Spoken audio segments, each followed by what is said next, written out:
জোরপূর্বক কেন্দ্র থেকে বের করে দেওয়া হয়েছে। নির্দিষ্ট কেন্দ্রে ভোট শুরুর পূর্বে সিলমারা ব্যালট বই সহ পাওয়া যাওয়ার অভিযোগ এসেছে।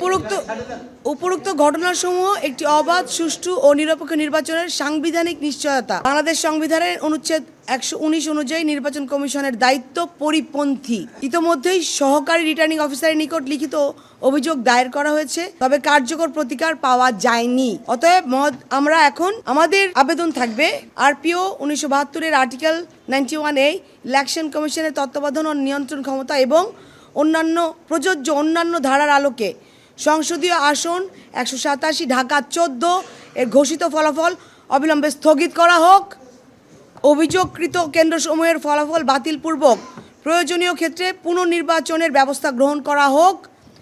একটি নিরপেক্ষ উচ্চ পর্যায়ে তদন্ত কমিটি গঠন করে সকল অভিযোগ তদন্ত করা হোক।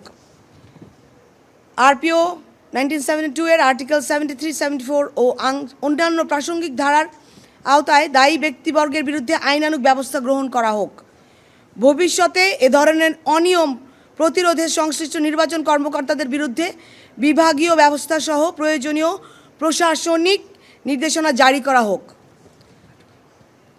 ন্যায় বিচার, ভোটারদের সাংবিধানিক অধিকার ও গণতান্ত্রিক প্রক্রিয়ার সুরক্ষার্থে আমরা আপনাদের জরুরি হস্তক্ষেপ একান্তভাবে কামনা করছি। ধন্যবাদ আপনাদের সবাইকে।